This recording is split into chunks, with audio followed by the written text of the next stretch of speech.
Hi എല്ലാവർക്കും സൈറയിലേക്ക് സ്വാഗതം. നമ്മളിപ്പോ ഒരു ടെസ്റ്റ് പേപ്പർ കിട്ടുന്നുണ്ടായിരുന്നു അല്ലെ? മാത്സിന്റെ ആദ്യത്തെ ടെസ്റ്റ് പേപ്പർ കിട്ടുന്നുണ്ടായിരുന്നു. സോ എല്ലാവരും അത് അടിപൊളിയായിട്ട് ചെയ്തു എന്ന് വിചാരിക്കുന്നു. കിട്ടാത്ത ക്വസ്റ്റ്യൻസ് ഒന്നും ഉണ്ടാവില്ല. കാരണം ഏറ്റവും ബേസ് ക്വസ്റ്റ്യൻസ് ആയിരുന്നു നമ്മൾ ഇട്ടത്. സോ ഇൻ കേസ് ഏതെങ്കിലും ക്വസ്റ്റ്യൻ നിങ്ങൾക്ക് കിട്ടിയില്ലെങ്കിൽ ഈ വീഡിയോ പൂർണ്ണമായിട്ടും കാണാം. അപ്പം തന്നെ നിങ്ങൾ ചെയ്ത ക്വസ്റ്റ്യൻസിൽ മിസ്റ്റേക്ക് എന്തെങ്കിലും ഉണ്ടോ? നിങ്ങൾ ചെയ്തത് കറക്റ്റ് ആയിട്ടുള്ള രീതിയിലാണോ എന്നൊക്കെ അറിയാൻ വേണ്ടിയിട്ടും ഈ ക്വസ്റ്റ്യൻ ഒന്ന് ഈ വീഡിയോ ഒന്ന് പൂർണ്ണമായിട്ടും കാണാം. ഓക്കെ. ഒപ്പം തന്നെ അന്ന് ക്ലാസ്സിൽ ഇല്ലാതെ ഇരുന്നവർ ആരെങ്കിലും ഉണ്ടെങ്കിൽ നമുക്ക് എങ്ങനെയാണ് ഈ ക്വസ്റ്റ്യൻസ് എളുപ്പത്തിൽ ചെയ്യാൻ പറ്റുക എന്നുള്ളത് മനസ്സിലാക്കാൻ വേണ്ടിയിട്ട് ഈ ഒരു വീഡിയോ പൂർണ്ണമായിട്ടും കാണാം. ഓക്കെ, റെഡി അല്ലേ? അപ്പൊ നമുക്ക് സ്റ്റാർട്ട് ചെയ്താലോ? യെസ്. അപ്പോൾ നമ്മൾ ഇന്ന് ഡിസ്കസ് ചെയ്യാൻ പോകുന്നത് എങ്ങനെ നമുക്ക് ആ ടെസ്റ്റ് പേപ്പറിലെ ചോദ്യങ്ങൾ എളുപ്പത്തിൽ ചെയ്യാം എന്നുള്ളതാണ്. റെഡി? അപ്പൊ ആദ്യത്തെ ക്വസ്റ്റ്യൻ എന്തായിരുന്നു? Find the number that can replace question mark in the series given below അല്ലേ? എന്നിട്ട് ക്വസ്റ്റ്യനിൽ എന്തൊക്കെയാ തന്നിക്കണം? 81 തന്നിട്ടുണ്ട്, 121 തന്നിട്ടുണ്ട്, 169 തന്നിട്ടുണ്ട്, 225 തന്നിട്ടുണ്ട്, തന്നെയാണ് ക്വസ്റ്റ്യൻ മാർക്ക്, പിന്നെ 361 അല്ലേ?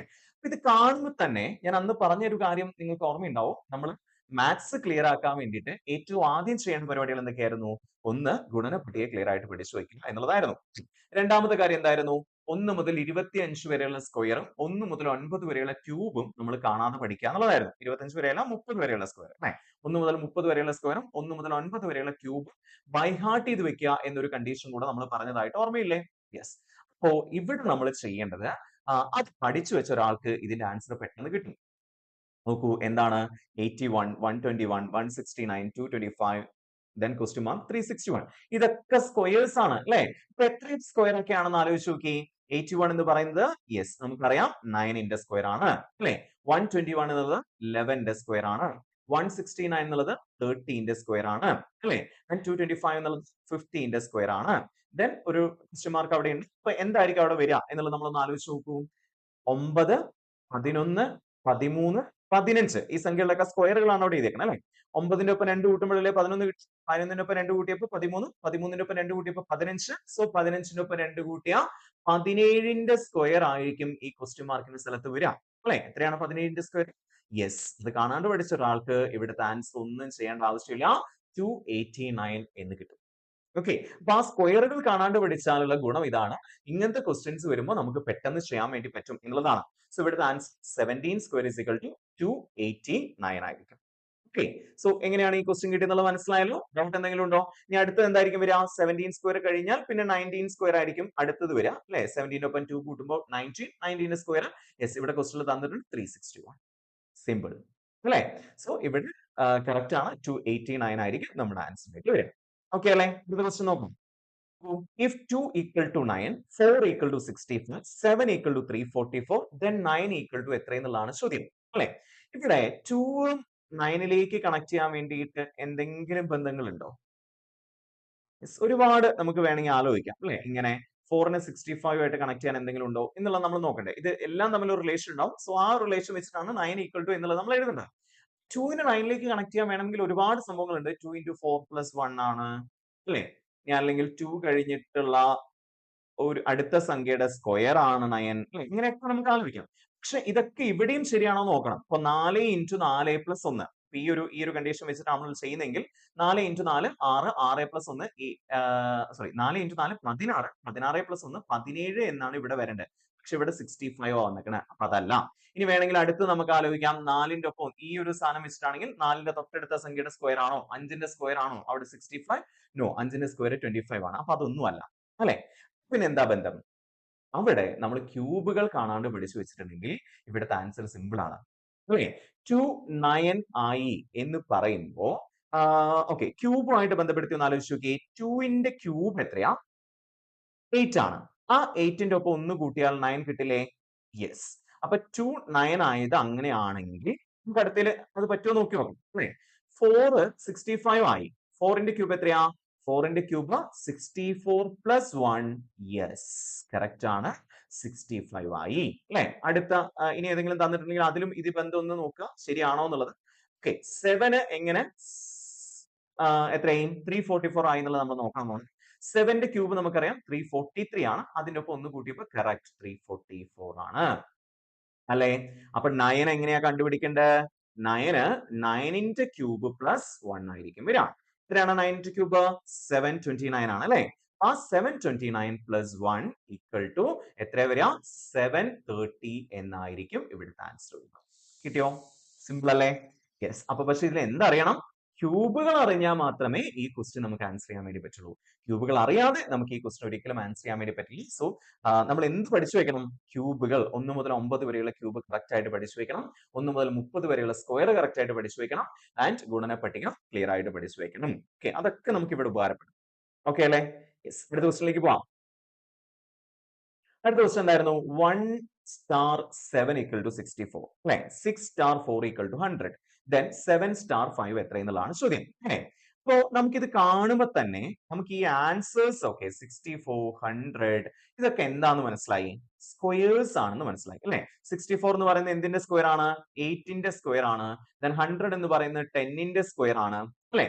അപ്പൊ ഈ 8 എവിടെ നിന്ന് വന്നു എന്നുള്ളതാണ് നമ്മൾ അടുത്ത് നോക്കേണ്ടത്. ഈ 1ഉം 7ഉം വെച്ചിട്ട് എന്തെങ്കിലും 8 ഉണ്ടാക്കാൻ പറ്റുമോ? യെസ്, 1 plus 7 8 ആണ് അല്ലെ? ഇനി അതേപോലെ ഇവിടെ നോക്കൂ, ഇവിടെ 10 ആണ് വന്നിരിക്കുന്നത്. സോ 10 എങ്ങനെ കിട്ടിയെന്ന് ചോദിച്ചാൽ യെസ് 6 plus 4 10 ആണ് അല്ലെ? അപ്പോ എന്തായിരിക്കും? അപ്പൊ എന്താ ചെയ്യേണ്ടത്? നമുക്ക് ആ തന്നിരിക്കുന്ന സ്റ്റാറിന്റെ അപ്പുറത്തും ഇപ്പുറത്തുള്ള സംഖ്യകളെ തമ്മിൽ കൂട്ടിയിട്ട് അതിന്റെ സ്ക്വയർ കണ്ടാൽ മതി. 7 star 5 എന്ന് പറയുമ്പോൾ എന്തായിരിക്കും ചെയ്യേണ്ടി വരിക? 7 plus 5ന്റെ സ്ക്വയർ ആയിരിക്കും നമ്മൾ കണ്ടുപിടിക്കേണ്ടി വരിക. എത്രയാണ് 7 plus 5? It is 12. 12 സ്ക്വയർ എത്രയാ?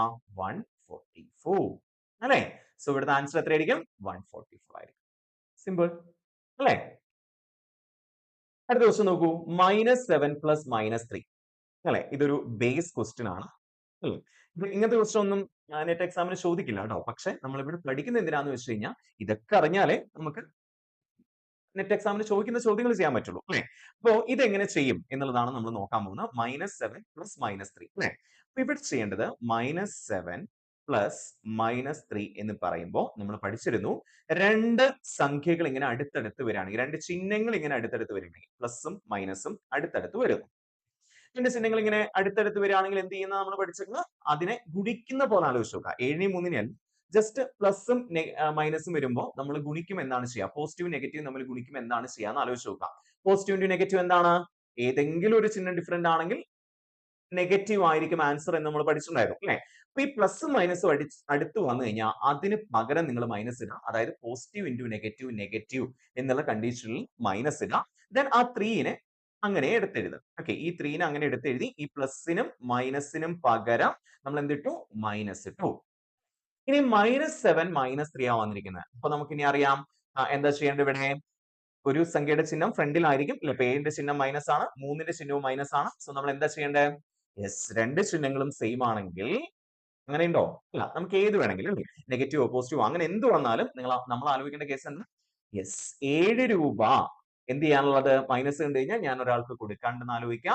ആൻഡ് 3 രൂപയും മൈനസ് ആണ്, അതും ഞാൻ വേറൊരാൾക്ക് കൊടുക്കാനുള്ള പൈസയാണ്. സോ ടോട്ടൽ ഞാൻ എത്ര രൂപയുടെ കടക്കാരനാണ്?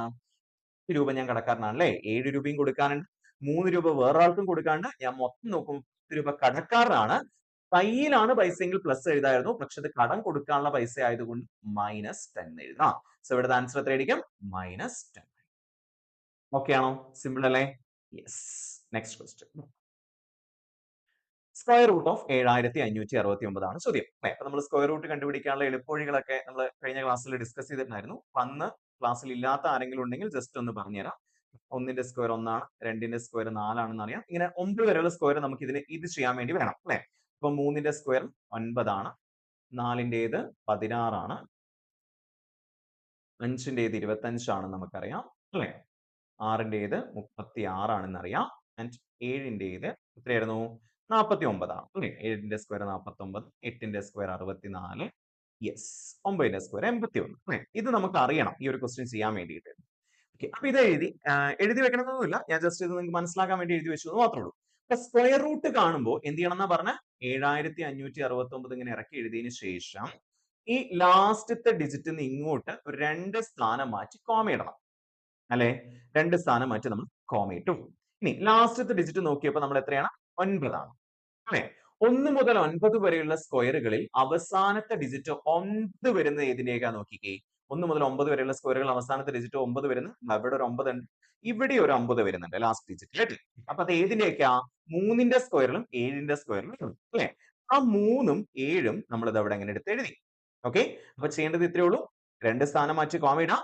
ദെൻ അവസാനത്തെ ഡിജിറ്റ് ഏതാണെന്ന് നോക്കുക. 1 മുതൽ 9 വരെയുള്ള സ്ക്വയറുകളിൽ അവസാനത്തെ ഡിജിറ്റ് 9 വരുന്ന ഏതൊക്കെ സംഖ്യയാ നോക്കിയപ്പോൾ നമുക്ക് കിട്ടി 3ന്റെ സ്ക്വയറിൽ 7ന്റെ സ്ക്വയറിലുമാണ് അവസാനത്തെ ഡിജിറ്റ് 9 വരുന്നത്. ആ 3ഉം 7ഉം നമ്മൾ എടുത്ത് അവിടെ എഴുതി. ഓക്കെ. ദെൻ കോമയ്ക്ക് ഇപ്പുറത്തുള്ള സംഖ്യയെ നമ്മൾ ഒന്നിച്ച് വായിക്കാം. 75 എന്ന് വായിക്കാം. ഇങ്ങോട്ടാണ് കേട്ടോ. 75 എന്ന് വായിക്കാം. 75ന് താഴെ വരുന്ന പെർഫെക്റ്റ് സ്ക്വയർ ഇതിൽ ഏതാ നോക്കിയേ. 75ന് തൊട്ട് താഴെ വരുന്ന പെർഫെക്റ്റ് സ്ക്വയർ. അത് ഇതിനേക്കാൾ വലുതാണെങ്കിൽ നമ്മൾ അതിന് തൊട്ട് താഴെ വരുന്ന പെർഫെക്റ്റ് സ്ക്വയർ ഏതിന്റെയാണ് നോക്കണം കേട്ടോ. ഇവിടെ 75ന് താഴെ വരുന്ന 64 ആണ് അല്ലെ. 75ന് തൊട്ട് താഴെ വരുന്നത് 64 ആണ്. 64 എന്നുള്ളത് ഏതിന്റെ സ്ക്വയർ ആണ്? 8ന്റെ സ്ക്വയർ ആണ് അല്ലെ. ആ 8 എടുത്ത് നമ്മൾ ഇതാ ഇവിടെ എഴുതി വെച്ചു. അല്ലെ. അപ്പൊ ഇതിന്റെ ആൻസർ ഒന്നുകിൽ 83 ആകാം അല്ലെങ്കിൽ 87 ആകാം. 83ഓ 87ഓ ആണ് ഇതിന്റെ ആൻസർ ആയിട്ട് വരും. ഓക്കെ. അപ്പൊ നമ്മൾ ഓപ്ഷനിൽ നോക്കിയപ്പോൾ 83 ഉണ്ട് 87 ഉണ്ട്. അപ്പൊ നമുക്ക് രണ്ട് ഓപ്ഷനെ കളയാൻ പറ്റുള്ളൂ. 77 അല്ല 73 അല്ല നമുക്ക് ഉറപ്പിച്ചു. അപ്പൊ 83ഓ 87ഓ ആണ് ഇതിന്റെ ആൻസർ. 83 ആണോ 87 ആണോ നോക്കാൻ വേണ്ടിയിട്ട് നമ്മൾ 85ന്റെ സ്ക്വയർ കണ്ടുപിടിക്കാൻ പോകും. ഓക്കെ. അപ്പൊ 85ന്റെ സ്ക്വയർ എത്രയാ? 85ന്റെ സ്ക്വയർ കണ്ടുപിടിക്കാൻ എളുപ്പവഴിയുണ്ട് അല്ലേ? നമ്മൾ കഴിഞ്ഞ ക്ലാസ്സിൽ പറഞ്ഞിരുന്നു. എങ്ങനെയാ ചെയ്യേണ്ടത്? 85ന്റെ സ്ക്വയർ കണ്ടുപിടിക്കാൻ ഒറ്റയുടെ സ്ഥാനത്ത് 5 ആണെങ്കിൽ ഏറ്റവും അവസാനത്തെ രണ്ട് ഡിജിറ്റ് 25 ആയിരിക്കും. ഓക്കെ. ഒറ്റയുടെ സ്ഥാനത്ത് 5 വരുന്ന സംഖ്യകളുടെ സ്ക്വയർ കണ്ടുപിടിക്കാൻ ഒരു എളുപ്പവഴിയുണ്ട്. അതാണ് ഒറ്റയുടെ സ്ഥാനത്ത് 5 ആണെങ്കിൽ ഏറ്റവും അവസാനത്തെ രണ്ട് ഡിജിറ്റ് ഏതായിരിക്കും? 25 ആയിരിക്കും. അല്ലെ? അപ്പൊ നമ്മൾ ആ 25 എഴുതി. ഇനി എന്താ ചെയ്യേണ്ടത്? ഈ 5ന് ഇപ്പുറത്തുള്ള സംഖ്യയെ നമ്മൾ ഒന്നിച്ച് വായിച്ചു. 8 ആണ് അല്ലെ. 8നെ 8ന്റെ തൊട്ടടുത്ത സംഖ്യ ആയിട്ടുള്ള 9 വെച്ച് മൾട്ടിപ്ലൈ ചെയ്യാം അല്ലെ. 8ന്റെ തൊട്ടടുത്ത സംഖ്യ ആയിട്ടുള്ള 9നെ വെച്ച് മൾട്ടിപ്ലൈ ചെയ്യുമ്പോൾ എന്താ കിട്ടുക? 8 into 9 72. സോ 85ന്റെ സ്ക്വയർ 7225 ആയിരിക്കും. ആ 7225നേക്കാൾ വലുതാണോ ചെറുതാണോ 7569? വലുതാണ് അല്ലെ. കാരണം 72 25നേക്കാൾ വലുതാണല്ലോ 75 69. സോ വലുതാണ്. വലുതാണെങ്കിൽ ഇവിടുത്തെ ആൻസർ 87 ആയിരിക്കും. 83 അല്ല. കാരണം 85ന്റെ സ്ക്വയറിനേക്കാൾ വലുതായിരിക്കുമല്ലോ 87ന്റെ സ്ക്വയർ. അപ്പൊ റൂട്ട് ഓഫ് 7569 എന്ന് പറയുന്നത് എത്രയാണ്? 87. ക്ലിയർ അല്ലേ? സിമ്പിൾ അല്ലേ? യെസ്. അടുത്ത ക്വസ്റ്റിലേക്ക് പോവാം. ഓക്കെ. അടുത്ത ക്വസ്റ്റിലേക്ക് പോകുമ്പോൾ നമ്മളിപ്പോ ചെയ്ത അതേ സംഭവം തന്നെയാണ് അല്ലേ? 45ന്റെ സ്ക്വയർ ഡയറക്റ്റ് ആയിട്ട് ചോദിച്ചേക്കാം. എങ്ങനെ ചെയ്യാം? ഒറ്റയുടെ സ്ഥാനത്ത് 5 വരുന്ന സംഖ്യകളുടെ സ്ക്വയർ കണ്ടുപിടിക്കാൻ എളുപ്പമാണ് അല്ലേ? ലാസ്റ്റ് രണ്ട് ഡിജിറ്റ് ഏതായിരിക്കും? 25 ആയിരിക്കും. ഈ 4നെ 4ന്റെ തൊട്ടടുത്തുള്ള 5 വെച്ച് നമ്മൾ ഗുണിക്കും അല്ലേ? 4 into 5 എത്രയാണ്? 20 ആണ്. സോ 2025 ആയിരിക്കും ആൻസർ. സിമ്പിൾ അല്ലേ? അടുത്ത ക്വസ്റ്റിലേക്ക് പോവാം. സോ അടുത്ത ചോദ്യം ഇതാണ്.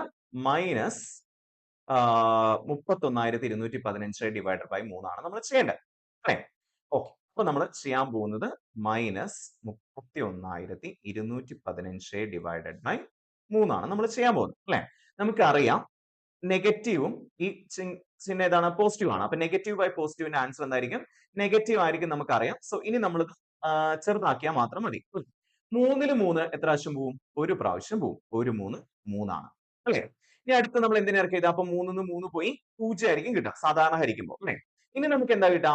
1നെയാണ് എനിക്ക് താഴേക്ക് ഇറക്കി എഴുതാൻ പറ്റുക. 12നെ ഒന്നിച്ച് താഴേക്ക് ഇറക്കി എഴുതരുത്. എനിക്ക് അറ്റ് എ ടൈം മുകളിൽ നിന്ന് താഴേക്ക് ഒരു നമ്പറിനെ മാത്രമേ ഇറക്കി എഴുതാനുള്ള അനുമതിയുള്ളൂ.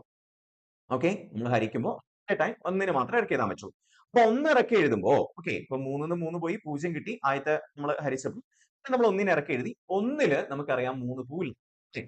നമ്മൾ ഇവിടെ 0 കയറ്റി എഴുതണം.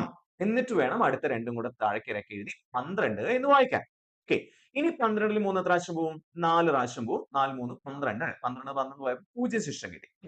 വീണ്ടും നമ്മൾ ഏതിനെ ഇറക്കി എഴുതും? 1നെ താഴേക്ക് ഇറക്കി എഴുതും അല്ലെ. ആ 1ല് 3 പോവോ? ഇല്ല. അപ്പൊ വീണ്ടും നമ്മൾ 0 ഇടണം. 5 എഴുതി അല്ലെ. അപ്പൊ 15 എന്ന് വായിച്ചു. 1ഉം 5ഉം കൂടെ ചേർത്ത് 15 എന്ന് വായിച്ചു. 15ൽ 3 5 പ്രാവശ്യം പോയി. അങ്ങനെ നെഗറ്റീവ് 10,405 ആയിരിക്കും ഇതിന്റെ ആൻസർ ആയിട്ട് വരാം. ഓക്കെ. അപ്പൊ കുറെ പേർക്ക് ചിലപ്പോൾ ഈ പറഞ്ഞ പോലെ -145 എന്ന ആൻസർ കിട്ടിയിട്ടുണ്ടാവും. അറിയില്ല ചെയ്തപ്പോ. ഓക്കെ. അങ്ങനെ ചെയ്ത് കിട്ടിയിട്ടുണ്ടെങ്കിൽ അത് നമ്മൾ ചെയ്ത് ഹരിച്ചുള്ള മിസ്റ്റേക്ക് ആണ്. അതായത് അറ്റ് എ ടൈം മുകളിൽ നിന്ന് താഴേക്ക് എനിക്ക് ഒരു നമ്പറിനെ താഴേക്ക് ഇറക്കി എഴുതാൻ പറ്റുള്ളൂ എന്നുള്ള ഒരു കൺസെപ്റ്റ് പഠിച്ചു വെക്കണം. ഓക്കെ അല്ലേ? ക്ലിയർ അല്ലേ? യെസ്. അങ്ങനെയാണ് അടുത്ത ക്വസ്റ്റ്യൻ. മൈനസ് 1224 ഡിവൈഡഡ് ബൈ -9 അല്ലെ. അപ്പൊ നമുക്ക് ഇവിടെ -1224 ഡിവൈഡഡ് ബൈ -9 ആണ് നമ്മൾ ചെയ്യാൻ പോകുന്നത്. നമുക്കറിയാം നെഗറ്റീവ് ബൈ നെഗറ്റീവ് എന്താണ്? രണ്ട് ചിഹ്നങ്ങളും സെയിം ആണെങ്കിൽ ഗുണിക്കുകയാണെങ്കിൽ ഹരിക്കുകയാണെങ്കിൽ ആൻസർ പോസിറ്റീവ് ആയിരിക്കും. അപ്പൊ നമുക്ക് ഏതൊക്കെ ഓപ്ഷൻസ് വെട്ടാം? ഇതുമല്ല ഇതുമല്ല അല്ലെ. കാരണം ആൻസർ നെഗറ്റീവ് അല്ല വരും. ആൻസർ പോസിറ്റീവ് വരും. രണ്ട് നെഗറ്റീവ് ആണെങ്കിൽ അല്ലെ. സോ അത് നമുക്ക് വെട്ടാം. ഇനി നമുക്ക് ചെയ്യേണ്ടത് എന്താണ്? 12 24 9 എത്ര പ്രാവശ്യം പോകും നമ്മൾ നോക്കുകയാണെ. ഓക്കെ. യെസ്. 12ൽ 9 ഒരു പ്രാവശ്യം അല്ലെ. ഒരൊമ്പത് 9. ബാക്കി എത്ര ശിഷ്ടം വന്നു? 3 ശിഷ്ടം വന്നു. 12 9 പോയപ്പോ 3 അല്ലേ ശിഷ്ടം വന്നെ. ആ 3ഉം 2ഉം കൂടെ ചേർത്ത് വായിച്ചു 32 എന്ന് വായിക്കും. 32നെ 9 എത്ര പ്രാവശ്യം പോവും? 3 പ്രാവശ്യം പോവും അല്ലേ? 3 7 എത്രയാ വരിക?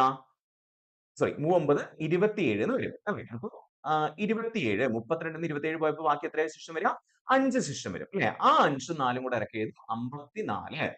54ൽ എത്ര പ്രാവശ്യം പോവും? 9 6 പ്രാവശ്യം. സോ 136 ആയിരിക്കും ഇവിടുത്തെ ആൻസർ. അപ്പൊ പോസിറ്റീവ് 136 ആയിരിക്കും. So so plus 136.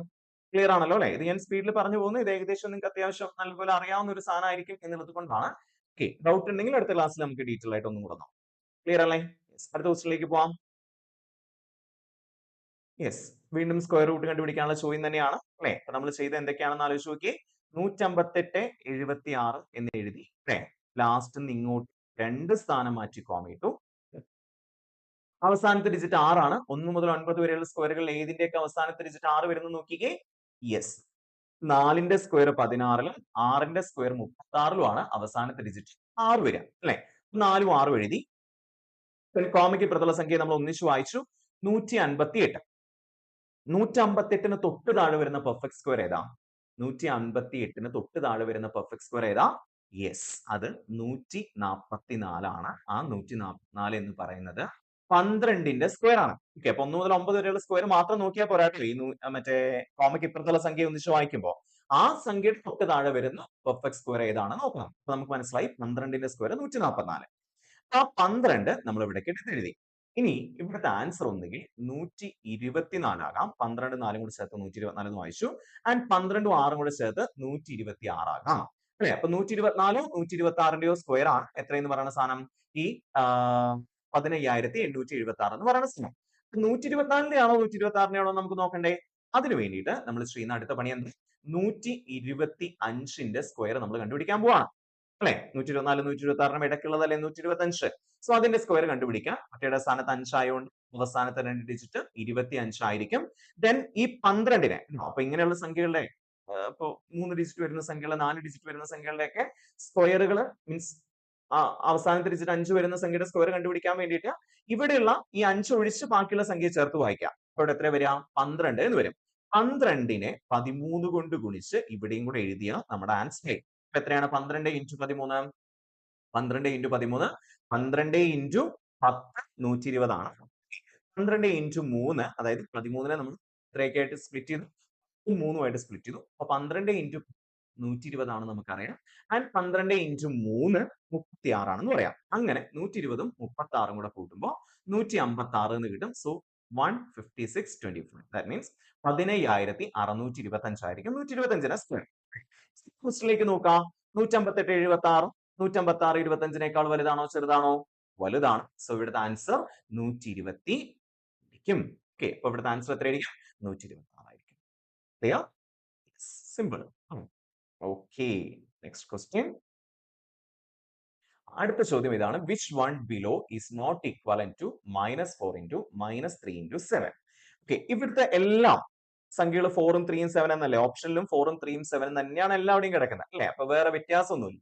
അപ്പൊ അതുകൊണ്ട് നിങ്ങൾ ഇവിടെ എല്ലാത്തിനെയും ഗുണിച്ചു നോക്കാനൊന്നും നിൽക്കണ്ട. അതിന് പകരം ഈ ക്വസ്റ്റ്യനിൽ തന്നിരിക്കുന്ന സാധനത്തിന്റെ ആൻസർ നെഗറ്റീവ് ആയിരിക്കോ പോസിറ്റീവ് ആയിരിക്കോ കിട്ടുക എന്ന് മാത്രം ആലോചിക്കാം. ഓക്കെ, ഗുണിക്കാൻ നിൽക്കണ്ട. ഗുണിക്കാൻ നിന്നെങ്കിൽ നമ്മുടെ സമയം വെറുതെ പോകും. സോ ഗുണിക്കാനൊന്നും നിൽക്കണ്ട. അങ്ങനെയാണെങ്കിൽ എല്ലാത്തിനെയും ഗുണിക്കേണ്ടി വരും. അപ്പൊ അതിലേക്ക് നിൽക്കണ്ട. നമുക്ക് ഇവിടുത്തെ ആൻസർ നെഗറ്റീവ് ആയിരിക്കോ പോസിറ്റീവ് ആയിരിക്കോ കിട്ടുക നോക്കാം. അപ്പൊ നമ്മൾ ആദ്യം നോക്കി നെഗറ്റീവ് ഇൻറ്റു നെഗറ്റീവ്. രണ്ട് ചിഹ്നങ്ങളും സെയിം ആണെങ്കിൽ ആൻസർ എന്തായിരിക്കും? പോസിറ്റീവ് ആയിരിക്കും. അപ്പൊ ഈ രണ്ട് സാധനങ്ങൾ തമ്മിൽ ഗുണിക്കുമ്പോൾ പോസിറ്റീവ് ആൻസർ കിട്ടും. അടുത്തത് ഇൻറ്റു 7ന്റെ ചിഹ്നം ഏതന്നെയാണ്? പോസിറ്റീവ് തന്നെയാണ് അല്ലെ? അപ്പൊ വീണ്ടും രണ്ട് സെയിം ചിഹ്നങ്ങൾ തന്നെയല്ലേ? അപ്പൊ അവിടുത്തെ ആൻസർ എന്തായിരിക്കും? പോസിറ്റീവ് ആയിരിക്കും. അപ്പൊ ഇവിടുത്തെ ആൻസർ പോസിറ്റീവ് ആണ് കിട്ടും. ഇനി നിങ്ങൾ ഓപ്ഷനിൽ നോക്കിയിട്ട് ഓപ്ഷനിൽ പോസിറ്റീവ് ആൻസർ വരാത്ത സംഭവം ഏതാണെന്ന് മാത്രം കണ്ടുപിടിച്ചാൽ മതി അല്ലെ? അപ്പൊ നോക്കൂ, ആദ്യത്തേല് പോസിറ്റീവ് ആയിരിക്കുമോ? അതെ, സെയിം തന്നെയാണ് അല്ലെ? രണ്ട് നെഗറ്റീവുകൾ. സോ അതിന്റെ ആൻസർ പോസിറ്റീവ് കിട്ടും. പിന്നെ ഇൻറ്റു അടുത്ത 3ന്റെ ചിഹ്നവും പോസിറ്റീവ് ആണ്. സോ 3 പോസിറ്റീവ് ഇൻറ്റു പോസിറ്റീവ് എന്ന് പറയുമ്പോൾ എന്താ കിട്ടുക? പോസിറ്റീവ് ആയിരിക്കും അവിടെ കിട്ടും. എടുത്ത് നോക്കൂ, അവിടെ അങ്ങനെ തന്നെയാണ്. രണ്ട് നെഗറ്റീവുകൾ പോസിറ്റീവ് പോസിറ്റീവ് ഇൻറ്റു ഈ 4 എത്ര തന്നെ കിട്ടാം? പോസിറ്റീവ് തന്നെ കിട്ടാം അല്ലെ?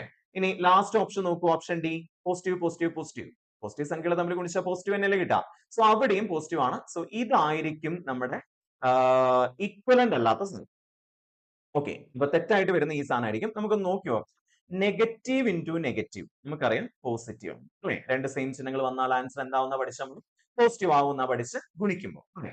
അതേ ഇൻറ്റു അടുത്ത് നോക്കുമ്പോൾ ഫോറിന്റെ ചിഹ്നവും നെഗറ്റീവ് ആണ് അല്ലെ? ഫോറിന്റെ ചിഹ്നം നെഗറ്റീവ് ആണ്, ചിഹ്നവും നെഗറ്റീവ് എന്നാണ്, ചിഹ്നം നെഗറ്റീവ് ആണ്. സോ ഇവിടെ നമുക്ക് കിട്ടിയത് പോസിറ്റീവും ഇവിടെ കിട്ടിയത് നെഗറ്റീവും ആണ്. പോസിറ്റീവ് ഇൻറ്റു നെഗറ്റീവിന്റെ ആൻസർ ഒന്ന് ആലോചിച്ച് നോക്കി. പോസിറ്റീവ് ഇൻറ്റു നെഗറ്റീവ് ഏതെങ്കിലും ഒരു ചിഹ്നം വ്യത്യസ്തമാണെങ്കിൽ ആൻസർ എന്താവും? നെഗറ്റീവ് ആകും. സോ ഇവിടെ മാത്രം ആൻസർ നെഗറ്റീവ് ആയിരിക്കും, ബാക്കി എല്ലാ സ്ഥലത്തും ആൻസർ എന്തായിരിക്കും? പോസിറ്റീവ് ആയിരിക്കും. സോ ഇതായിരിക്കും അതിന് ഈക്വലന്റ് അല്ലാത്ത സ്ഥലം. ഓക്കെ അല്ലേ? അപ്പൊ നമ്മൾ എന്തൊന്നും ചെയ്തു പോണ്ട, ജസ്റ്റ് ഈ പറഞ്ഞ പോലെ എല്ലാത്തിന്റെയും ആൻസർ കണ്ടുപിടിച്ച് ചെയ്തു പോകാനൊന്നും നിൽക്കണ്ട, അതിന് നമുക്ക് സമയമില്ല അല്ലെ? അപ്പൊ ജസ്റ്റ് ഇങ്ങനെ ആലോചിക്കുക, എല്ലാ 4ഉം 3ഉം 7ഉം തന്നെയാണ്, ചിഹ്നങ്ങൾ മാത്രമേ വ്യത്യാസമുള്ളൂ അല്ലെ? അപ്പൊ അതുകൊണ്ട് അതിനെ ഗുണിച്ചാൽ നമുക്ക് കിട്ടുന്ന ഒരേ ആൻസേഴ്സ് ആയിരിക്കും. ഇവിടെ നെഗറ്റീവും നെഗറ്റീവും ഗുണിക്കുമ്പോൾ അല്ലെങ്കിൽ അപ്പോ ആദ്യത്തെ ഓപ്ഷനിൽ എങ്ങനെയാണ്, ക്വസ്റ്റ്യനിൽ എങ്ങനെയാണ്, രണ്ട് നെഗറ്റീവ് ഒരു പോസിറ്റീവ് ആണ്, അവരെ ഗുണിക്കുമ്പോൾ എന്ത് കിട്ടുന്ന ആലോചിച്ചു. ബാക്കി ആ ചിഹ്നം കിട്ടാത്ത ആൻസർ ഏതാണെന്ന് നോക്കി അത് എഴുതി വെച്ചാൽ. ഓക്കെ അല്ലേ? Yes. Next question. Which one below is A negative number? താഴെ തന്നിരിക്കുന്നതിൽ ഏതാണ് നെഗറ്റീവ് നമ്പർ എന്നുള്ളതാണ് ചോദ്യം അല്ലെ? അപ്പൊ നമുക്ക് ഓരോന്നായിട്ട് നോക്കുമ്പോൾ നമ്മൾ ഇപ്പൊ പഠിച്ച കണ്ടീഷൻ അനുസരിച്ച് നെഗറ്റീവ് ഒന്നിച്ച് വരികയാണെങ്കിൽ അതിനെ ഇൻഡു ചെയ്യുകയാണെങ്കിൽ അതിന്റെ ആൻസർ പോസിറ്റീവ് ആയിരിക്കും അറിയാം. അപ്പൊ അത് നെഗറ്റീവ് അല്ല, അല്ലല്ലോ. യെസ്. അടുത്ത -3 + 12 ആൻസർ എത്രയാ? ഞാൻ ഒരാൾക്ക് 3 രൂപ കൊടുക്കാനുണ്ട്, എന്റെ കയ്യിൽ 12 രൂപയുണ്ട്. അപ്പൊ എന്റെ കയ്യിൽ 12 രൂപയുള്ള പോസിറ്റീവ് കണ്ടു കഴിഞ്ഞാൽ എന്റെ കയ്യിലുണ്ട്, നെഗറ്റീവ് കണ്ടു കഴിഞ്ഞാൽ ഞാൻ ഒരാൾക്ക് കൊടുക്കാനുണ്ട് അല്ലേ? അപ്പൊ എന്റെ കയ്യിലുള്ള 12 രൂപയിൽ നിന്ന് 3 രൂപ ഞാൻ ഒരാൾക്ക് കൊണ്ടുപോയി കൊടുത്തു. സോ ബാക്കി എന്റെ കയ്യിൽ ഇനിയും പൈസയുണ്ട് 9 രൂപ. സോ അതിന്റെ ആൻസർ പോസിറ്റീവ് ആയിരിക്കും. എന്റെ കയ്യിൽ ബാക്കി ഉണ്ടെങ്കിൽ അത് പോസിറ്റീവ് ആണ്. ഓക്കെ. അടുത്ത -15 ഡിവൈഡഡ് ബൈ -3. -15 ഡിവൈഡഡ് ബൈ -3 എന്ന് പറയുമ്പോൾ നമുക്കറിയാം, പഠിച്ചോളൂ, നെഗറ്റീവും വരികയാണെങ്കിൽ അത് ഗുണിക്കുമ്പോഴും ഹരിക്കുമ്പോഴും ഒരേ മെത്തേഡാണ്. നെഗറ്റീവും സെയിം ചിഹ്നങ്ങൾ വരികയാണെങ്കിൽ ആൻസർ എന്തായിരിക്കും? പോസിറ്റീവ് ആയിരിക്കും. സോ അതിന്റെ ആൻസർ പോസിറ്റീവ് ആണ്. അപ്പൊ അങ്ങനെയാണെങ്കിൽ ഓപ്ഷൻ ഡി ആയിരിക്കും ആൻസർ. എന്നാലും നമുക്കൊന്ന് നോക്കി നോക്കാം. ഇവിടുത്തെ എന്താണ്? 7 രൂപ ഞാൻ ഒരാൾക്ക് കൊടുക്കാനുണ്ട്, 5 രൂപ ഇവിടെ ചിഹ്നം ഒന്നും ഇട്ടില്ലെങ്കിൽ അതിന്റെ അർത്ഥം പോസിറ്റീവ് ആണെന്നാണ്. സോ 5 രൂപ എന്റെ കയ്യിലുണ്ട്. അപ്പോ ഞാൻ എന്റെ കയ്യിലുള്ള 5 രൂപ കൊണ്ടുപോയി 7 രൂപ കൊടുക്കാനുള്ള ഒരാൾക്ക് കൊടുത്തു കഴിഞ്ഞാൽ അയാൾ സമ്മതിക്കുമോ? സമ്മതിക്കില്ല. പറയും ഇനിയും 2 രൂപയും കൂടെ നീ എനിക്ക് തരാനുണ്ടെന്ന് പറയും അല്ലെ? അപ്പൊ ഞാൻ വീണ്ടും 2 രൂപ കടക്കാരനാണ് അല്ലെ? അപ്പോ കടമായതുകൊണ്ട് അവിടുത്തെ ആൻസർ -2 ആയിരിക്കും. സോ ഇവിടുത്തെ നെഗറ്റീവ് നമ്പർ വരുന്ന സാധനം ഏതാ? ഓപ്ഷൻ സിമ്പിൾ അല്ലേ? യെസ്. +15 -25 +12 divided by -4. അപ്പൊ ഇവിടെ പോസിറ്റീവ് നെഗറ്റീവുകൾ തമ്മിൽ നിങ്ങൾക്ക് കൂട്ടാനും കുറയ്ക്കാനും ഒക്കെ അറിയോ, ഹരിക്കാൻ അറിയോ എന്നുള്ളതൊക്കെ ചെക്ക് ചെയ്യാൻ വേണ്ടിയിട്ടാണ് ഇങ്ങനെ ഒരു ക്വസ്റ്റ്യൻ തന്നിരിക്കുന്നത്. സോ ഇത് ചിലപ്പോൾ മേ ബി എക്സാമിനൊക്കെ ചോദിക്കാൻ സാധ്യതയുള്ള ഒരു ക്വസ്റ്റ്യനുമാണ്, കാരണം ഇങ്ങനത്തെ കുറെ സാധനങ്ങൾ തന്നിട്ട് അല്ലെ? നമ്മൾ ഏറ്റവും ആദ്യം ചെയ്യേണ്ടത് ഈ ന്യൂമറേറ്റർ ചെയ്യാന്നുള്ളതാണ്. സോ നമുക്ക് നോക്കാം. +15 എന്ന് പറഞ്ഞാൽ 15 ആണ്, നമുക്ക് അതിനെ 15 എന്ന് തന്നെ എഴുതാം അല്ലെ? ഇനി നമ്മൾ നോക്കേണ്ടത് രണ്ട് മൈനസുകൾ ഇങ്ങനെ അടുപ്പിച്ച് വന്നാൽ എന്താവുന്ന നമ്മൾ പഠിച്ച്, രണ്ട് ചിഹ്നങ്ങൾ സെയിം ആണെങ്കിൽ അത് അടുപ്പിച്ച് വന്നാൽ യെസ് ഗുണിക്കുന്ന പോലെ ആലോചിക്കുക, അവിടെ പോസിറ്റീവ് ആവും. +25 അടുത്ത് +12 ഡിവൈഡഡ് ബൈ -4 അല്ലെ? ഓക്കെ. അപ്പൊ ഇനി 15ഉം 25ഉം കൂട്ടൂ. 15ഉം 25ഉം കൂട്ടുമ്പോൾ 40. 40ഉം 12ഉം കൂട്ടുമ്പോൾ നമുക്കറിയാം 52 ആണ് കിട്ടും. 52 ഡിവൈഡഡ് ബൈ -4 ആണ് ചെയ്യേണ്ടത്. സോ നമുക്കറിയാം പോസിറ്റീവ് ആണ് 52ന്റെ ചിഹ്നം, 4ന്റെ ചിഹ്നം മൈനസ് ആണ്. സോ ചിഹ്നങ്ങൾ ഏതെങ്കിലും ഒന്ന് ഡിഫറെന്റ് ആയിട്ട് വന്നാൽ ഹരിക്കുമ്പോഴും ഗുണിക്കുമ്പോഴും ചിഹ്നങ്ങൾ ഏതെങ്കിലും ഒന്ന് ഡിഫറെന്റ് ആയിട്ട് വന്നാൽ ആൻസർ നെഗറ്റീവ് ആയിരിക്കും എന്നറിയാം. സോ ഇതിൽ ആൻസർ നെഗറ്റീവ് ആയിട്ട് ഒരൊറ്റ ഓപ്ഷൻ മാത്രമേ ഉള്ളൂ, അത് -13 ആണ്. അല്ലെങ്കിൽ 52 4 കൊണ്ട് ഹരിച്ച് നിങ്ങൾക്ക് അവിടെ ആൻസർ കിട്ടുകയും ചെയ്യും. 13 തന്നെയാണ് 52 4 കൊണ്ട് ഹരിക്കുക. സോ -13 ആയിരിക്കും. ക്ലിയർ അല്ലേ? ഓക്കെ അല്ലേ? അടുത്ത ക്വസ്റ്റ്യനിലേക്ക് പോവാം. ഫൈൻഡ് ദ ഓഡ് വൺ എന്നുള്ളതാണ് ചോദ്യം അല്ലെ? ഓഡ് വൺ എങ്ങനെ കണ്ടുപിടിക്കും? ഇവിടുത്തെ ചോദ്യത്തില് 9, 16, 64, 27 അല്ലെ? സോ നമ്മളിങ്ങനെ ക്വസ്റ്റ്യനിലേക്ക് നോക്കുമ്പോൾ ഇതെല്ലാം നമ്മൾ പഠിച്ചു വെച്ച സാധനങ്ങളാണ് അല്ലെ? ഇനി ആലോചിക്കാം, 9 എന്ന് പറയുന്നത് എന്താണ്? 3ന്റെ സ്ക്വയർ അല്ലെ? 16 എന്ന് പറയുന്നത് 4ന്റെ സ്ക്വയർ, 64 എന്ന് പറയുന്നത് 4ന്റെ ക്യൂബ് ആയിട്ടും എടുക്കാം, 8ന്റെ സ്ക്വയർ ആയിട്ടും എടുക്കാം. 4ന്റെ ക്യൂബ് അല്ലെങ്കിൽ 8ന്റെ സ്ക്വയർ ആയിട്ട് എടുക്കാം. 27 എന്ന് പറയുന്നത് 3ന്റെ ക്യൂബ് മാത്രം അല്ലെ? അപ്പൊ നമുക്ക് ഇവിടെ ഈ 4ന്റെ ക്യൂബ് അല്ല നമുക്ക് അവിടെ മനസ്സിലായത്, അവിടെ 8ന്റെ സ്ക്വയർ എടുക്കുക തന്നെയാണ് ചെയ്യേണ്ടത്. ഓക്കെ. അപ്പൊ നോക്കൂ, ബാക്കിയെല്ലാം 9ഉം 16ഉം 64ഉം എല്ലാം സ്ക്വയേഴ്സ് ആണ്. പക്ഷെ 27 എന്ന് പറയുന്നത് പെർഫെക്റ്റ് ക്യൂബ് ആണ് അല്ലെ? സോ അപ്പൊ അതാണ് ഇവിടെ ഓഡ് വൺ ആയിട്ട് നിൽക്കുന്നത്. അപ്പൊ ഇത് അറിയണമെങ്കിൽ എന്തറിയണം? സ്ക്വയേഴ്സും ക്യൂബ്സും നമുക്ക് കാണാൻ പറ്റും. അല്ലേ? അടുത്തും കൂടെ നമുക്ക് നോക്കാം. നമ്മുടെ ഇത് തന്നെയാണ് അല്ലേ? നെഗറ്റീവ് സംഖ്യകളെയും പോസിറ്റീവ് സംഖ്യകളെയും തമ്മിൽ കൂട്ടുന്ന അതേ മെത്തേഡ് തന്നെയാണ് വന്നേക്കണം. സോ -5 അടുത്തത് 2 മൈനസുകൾ ഒന്നിച്ച് വന്നാൽ എന്താവുന്ന പഠിച്ചപ്പോ പ്ലസ് ആവും അല്ലെ? +2. അടുത്ത പോസിറ്റീവ് നെഗറ്റീവ് ഒന്നിച്ച് വന്നാൽ അതെന്താവും? ചിഹ്നങ്ങൾ രണ്ടും രണ്ടാണെങ്കിൽ മൈനസ് ആയി 9. ഇനി ഒന്ന് ആലോചിച്ച് നോക്കിയേ. 5 രൂപ ഞാൻ ഒരാൾക്ക് കൊടുക്കാനുണ്ട്, 9 രൂപയും കൊടുക്കാനുണ്ട്. എന്റെ കയ്യിൽ ആകെ 2 രൂപയേ ഉള്ളൂ. അപ്പോൾ ഞാൻ 5ഉം 9ഉം 14 രൂപ കൊടുക്കാനുണ്ടായിരുന്നു അല്ലെ? 5ഉം 9ഉം 14 രൂപ കൊടുക്കാനുണ്ടായിരുന്നു എന്ന് പറയുമ്പോൾ -14 പ്ലസ് എന്റെ കയ്യിൽ ഒരു 2 രൂപയുണ്ട്. അപ്പൊ ഞാൻ ഒരാൾക്ക് കൊണ്ട് 2 രൂപ കൊടുത്തു. ഇനി എന്റെ മൊത്തം കടം എത്രയാണ്? 12 രൂപ ബാക്കി പിന്നെയും കടമാണ് അല്ലെ? അപ്പൊ ഇവിടുത്തെ ആൻസർ എത്രയായിരിക്കും? Minus. Okay, find the odd one എന്നുള്ള തന്നെയാണ് അടുത്ത ചോദ്യം വന്നിരിക്കുന്നത് അല്ലെ? ലാസ്റ്റത്തെ ചോദ്യം വന്നിരിക്കുന്നത് അങ്ങനെ തന്നെയാണ്. 5 + 3 യെസ് നമുക്കറിയാം 8 ആണ് അല്ലെ? അടുത്ത 5 മൈനസ് -3 എന്ന് പറയുമ്പോൾ രണ്ട് നെഗറ്റീവുകൾ ഒന്നിച്ച് വന്നാൽ പോസിറ്റീവ് ആവും നമുക്കറിയാം. അപ്പോൾ 5 + 3 തന്നെയാണ്, ദാറ്റ് ഈസ് 8 തന്നെയാണ്. -3 -5 എന്ന് പറയുമ്പോൾ 3 രൂപ ഞാൻ ഒരാൾക്ക് കൊടുക്കാനുണ്ട്, 5 രൂപയും കൊടുക്കാനുണ്ട്. സോ എന്റെ മൊത്തം കടം 8 രൂപയാണ്. സോ -8 കടമായതുകൊണ്ട് അല്ലെ? അടുത്ത -3 എന്താവും? 3 ആവും. -5 എന്താവും? +5 ആവും. 3 + 5 8 എന്നായിരിക്കും വരിക. അപ്പൊ നോക്കൂ, ഏതാണ് odd one? Yes, option C -3 -5 ആയിരിക്കും. ബാക്കിയെല്ലാം 8 8 8 ആണ് ആൻസർ ഇടുന്നത്. ഇവിടെ -8 ആണ് ആൻസർ ഇടുന്നത്. ഓക്കെ, നെഗറ്റീവ് ആയതുകൊണ്ടാണ് അങ്ങനെ വന്നത്. അപ്പൊ ക്ലിയർ ആണെന്ന് വിചാരിക്കുന്നു. ഇത്രയൊക്കെ ആയിരുന്നു നമ്മൾ ഡിസ്കസ് ചെയ്ത് വന്നത്. ആൻഡ് ഇതൊക്കെ ആയിരുന്നു നമ്മുടെ ചോദ്യങ്ങൾ. അപ്പൊ അത് സിമ്പിൾ ആയിട്ടുള്ള ചോദ്യങ്ങളാണ് തന്നത്. ഇതില് വളരെ റെയർ ആയിട്ട് ചോദിക്കുന്ന ഒരു 3 4 ക്വസ്റ്റ്യൻസ് മാത്രമാണ് നിങ്ങൾക്ക് ചോദിക്കാൻ സാധ്യതയുള്ള നെറ്റ് എക്സാമിന്, ഫൈനൽ എക്സാമിന് ചോദിക്കാൻ സാധ്യതയുള്ള ചോദ്യങ്ങളായിട്ട് നമ്മൾ തന്നിരിക്കുന്നത്. ബാക്കിയെല്ലാം നമ്മുടെ ബേസ് ക്ലിയർ ആക്കാൻ വേണ്ടിയുള്ള സാധനങ്ങളാണ്. സോ ആ ബേസ് ക്ലിയർ ആയാൽ മാത്രമേ നമുക്ക് ബാക്കിയുള്ള വലിയ വലിയ ക്വസ്റ്റ്യൻസ് എത്തുന്ന സമയത്ത് ചെയ്യാൻ വേണ്ടി പറ്റുള്ളൂ. ഓക്കെ, സോ അത് ക്ലിയർ ആണെന്ന് വിചാരിക്കുന്നു. ഇനി എന്തെങ്കിലും ഡൗട്ടുകളോ കാര്യങ്ങളോ ഉണ്ടെങ്കിൽ നമുക്ക് എവിടെ ഡിസ്കസ് ചെയ്യാം? ക്ലാസ് പറയുന്ന സമയത്ത് നിങ്ങൾ കമന്റ് ചെയ്ത് ചോദിച്ചാൽ മതി. അപ്പൊ നമുക്ക് ഡിസ്കസ് ചെയ്യാം. ഓക്കെ, സോ അപ്പോൾ കുറച്ചും കൂടെ സാധനങ്ങൾ നമ്മൾ സ്വന്തമായിട്ടൊന്ന് വർക്ക്ഔട്ട് ചെയ്ത് നോക്കുക. എന്നിട്ടുള്ള ഡൗട്ടുകളും കാര്യങ്ങളും നമുക്ക് ക്ലാസ്സിൽ ഡിസ്കസ് ചെയ്യാം. സോ അപ്പോൾ താങ്ക് യു വെരി മച്ച്.